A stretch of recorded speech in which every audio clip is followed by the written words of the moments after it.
Hello, I'm Valerie Noble, President of California Health Coalition Advocacy, and today I'm going to be sharing about the national survey that I did of laws and policies around newborn screening. Most states require newborns to have a blood sample taken by heel prick for genetic disease screening. This screening can detect medical conditions, some of which, if identified early, can be treated to prevent serious conditions or developmental delays.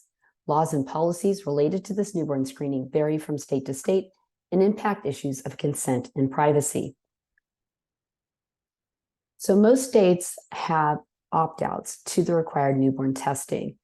30 states, for example, provide a religious exemption to the required testing. California and Washington state, for example, fall under that category. 5 of these 30 states, however, have a more narrow religious exemption where they require the parents to be members of an organized church whose teachings conflict with the testing. 17 states have a simple opt-out based on a parent or guardian objection. And then 2 states actually do not have any opt-out at all, and that's Nebraska and West Virginia. In Nebraska, the county and juvenile courts have heard 5 cases, and in all 5, the judge ruled that the child must be screened. An appeal to the Nebraska Supreme Court was heard in 2005, and the court unanimously upheld the requirement that all newborns must be screened. Likewise, a federal district court ruling in 2006 upheld the state law.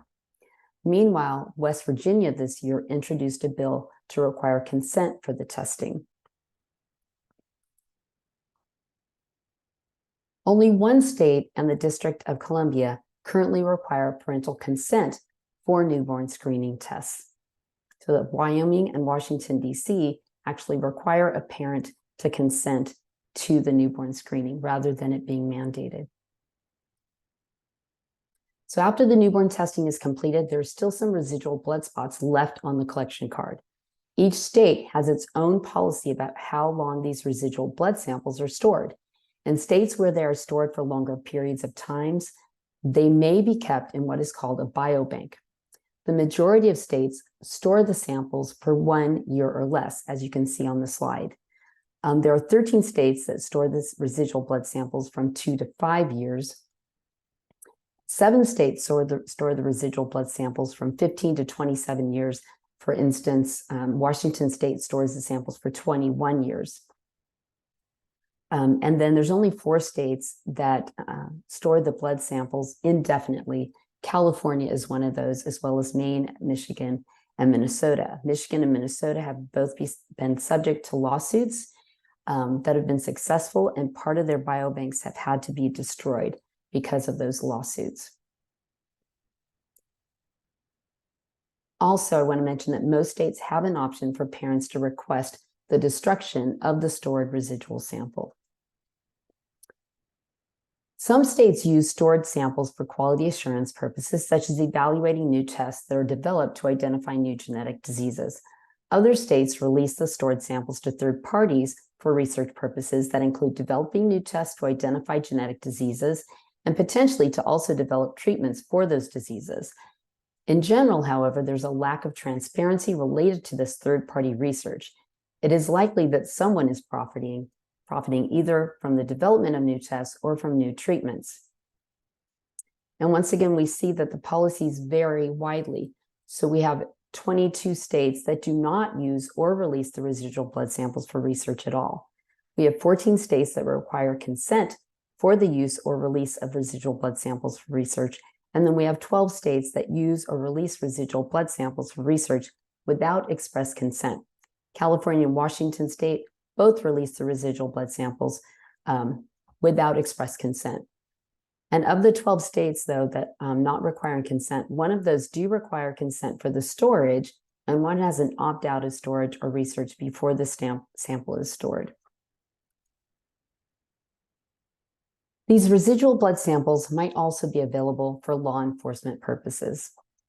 This can be good in the case of trying to identify the remains of a child, but it has also been used by police to identify suspects, as happened in New Jersey. New Jersey State Police used a subpoena to obtain an infant blood spot of a child who was 9 years old from the state's newborn screening laboratory. DNA analysis was conducted on the blood spot so evidence could be gathered against the child's father. This allowed police to get the DNA information without having to show a court probable cause. So we've got only one state that actually prohibits a residual sample from being used for law enforcement purposes, and that's Iowa. Several states have put limitations on the scope of the newborn screening program, which may preclude law enforcement use. For instance, New Hampshire their law says any samples taken for newborn screening shall only be used for tests required under this section. But most states, including California and Washington, do not have any policy on law enforcement uses, which means that any residual samples being stored may be obtained by law enforcement through a court order. So again, one of the main concerns about this is consent and genetic privacy. Biometric data taken by a heel prick at birth represents a wealth of information on an individual, from eye and hair color to predisposition to diseases. This genomic data is highly distinguishable and cannot be truly de-identified. These samples could be run through services such as 23andMe and identified or linked to relatives. Some states are essentially creating a DNA database. The state knows who these samples belong to. What purposes in the future might they be used for is the question. So California Health Coalition Advocacy is currently sponsoring Senate Bill 625. The current version of this bill, as passed through the Senate Health Committee this year, would codify current California regulations, such as the requirement that all birth attendants provide a copy of CDPH's important information for parents, and that parents who have initially allowed a sample to be destroyed can later request the sample be destroyed. It would also expand information provided to include that the samples may be shared with third parties for research, require birth attendants to obtain written acknowledgement that parents have received the informational material at least 4 weeks prior to the estimated date of delivery. It would allow, most importantly, parents to withhold consent for the storage and confidential use of the sample for research purposes before or at the time the sample is drawn. And finally, it would prohibit the specimen from being released for law enforcement purposes. Through my research, Wyoming kind of stood out to me as potentially a model law and policy. Parents must sign a consent or waiver form before the testing is done. The residual blood sample is only retained for 6 months, and parents can request it to be destroyed sooner. And then the residual blood samples are not used or released for research purposes, though some parents might want the option to have their child's blood sample be used for research purposes. So that might be something that, if you're thinking of what could be a model law, that option might be included in that. Other interesting laws that I found on newborn screening, Colorado requires information on the operation of all programs on newborn screening and genetic counseling and education within the state, except for confidential information obtained from participants in the programs, shall be open and freely available to the public. This would obviously add a lot of transparency into the program. Nebraska requires that the disposal of the residual sample be conducted in the presence of a witness and provides for maintenance of a written or electronic record of the disposal verified by such witness. And they also have an option for parents to receive a blood sample to store for future use. So few states actually outline how the destruction is to be carried out. And so this would be a great thing to see more states put into place.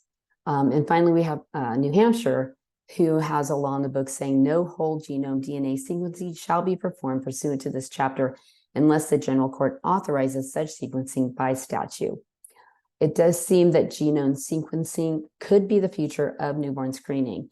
And so this could be an important safeguard to have in place.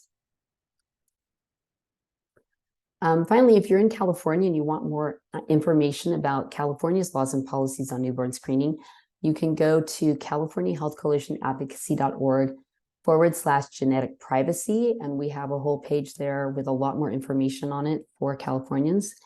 If you're in another state and you want to find out more information on the laws in that state, you can email us.